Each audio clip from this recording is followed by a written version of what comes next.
I'll start with you. You get to go first this time, Kev. Your moment of the season.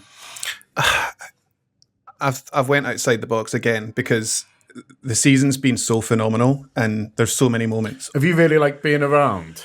Yeah. Because you haven't always lived here. No. You've flirted in and out of Liverpool, it is fair to say. So has it been really fun to be here when we've won the league? It's been phenomenal because there's a certain level of intensity that your brain just can't imagine. So when you're experiencing it, it's absolutely unbelievable. I didn't get a ticket to Tottenham. It was like gold dust. So I went up to the ground, obviously, just to take it in. And I went up on my own. My mates weren't interested in coming up because they're not as big a red as me. So I went up and I just took it all in, and it was just unbelievable. I can't quite describe it. I got to a point where I was like, I'm going to stop taking photos and videos because there'll be loads of those, and I'm just going to take it in and soak it in. And it was incredible watching the match in the pub that I always go to after I go to the match. You couldn't move. It was incredible. And then outside of that, I did end up meeting some friends and going for a few drinks afterwards. And it was something that I can't quite describe and couldn't quite imagine in the first place. But soaking that up throughout this season has been a journey, and that's why it was really difficult to sort of pinpoint one moment. So I have sort of tried to think outside the box again. So I'm going really, really early. And I think it was November and it was Villa at home, and Arsenal had played Chelsea and dropped points. And City were still in the mix and had just lost to Brighton just before we played. I think they were the early kickoff that Saturday or Sunday possibly. And I went to this pub again to watch it. No, that might have been another game. But anyway, I was on the concourse in the Kop, and it came in that Brighton had just beaten City, and it was like a real buzz, a real excitement. And I think at that point we'd just gone sort of 5 points clear, and that was for me the time that I was like, we could do this here. Like I had a lot of belief in what I was seeing on the pitch. We weren't struggling with too many injuries at that point, I don't think.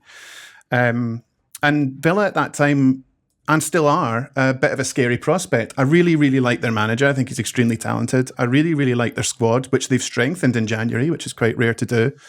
And to go there and beat them 2-0, the way that we did was really, really impressive. I remember the first goal was Darwin Nunez.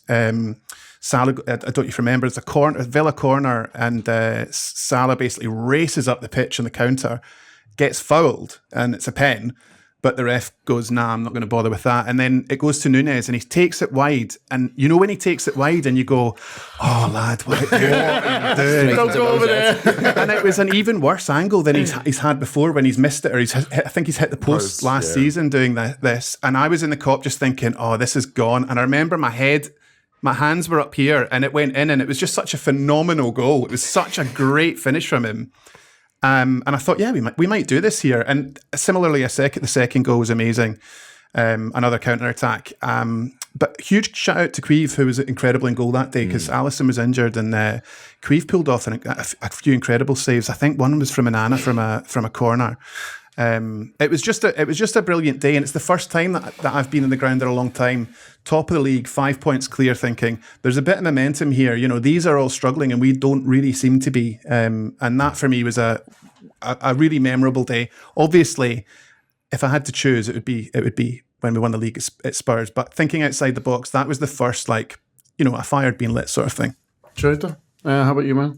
I think all of us are probably going to have to acknowledge the fact that Spurs is Spurs, and that was an incredible thing. The thing that I personally enjoyed the most about it is that so much this season I've been going to games, doing the press thing, going to the press conferences, writing my article, and then thinking, right, I've done all my bit, I'll go to the pub now, and then getting to the outside of Anfield and being like, I'm drained, I'm knackered, I'm going home, and going home.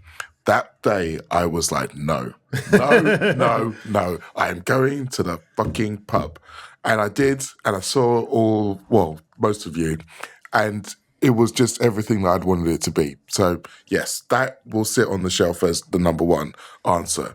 But, guys, Have you heard of a guy called Kylian Mbappe? He's pretty good at football. Yeah. When he's not on his arse. And there was a moment in the game that when we played them where I thought he was about to prove how good he is at football. And he was running in towards our goal. And then suddenly, out of nowhere, comes this wiry little Northern Irish fella who completely scoops him up in the air. And it's the sound, honestly, that's the loudest sound inside Anfield I heard all season. That moment, the cheer for that tackle, not a goal, not a win, not a title, a tackle. That was the loudest moment whole season long. I mean, obviously it's come into folklore now, but it was the timing of it because it was at a time when we were 1-0 and it was still a little bit of a tight 1-0. It was the fact that it was the youngest kid on our team doing it against this potential Ballon d'Or winner. And it was the fact that he did it so perfectly.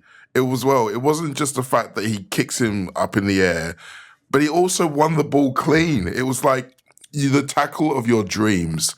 And it is rightly now in folklore forever. It's like he's going to be talking about that tackle when he's 50. And I just can't think of anything better. Although, shout out to you, Co. I did really enjoy that Saturday night at Villa as well. That was a great one.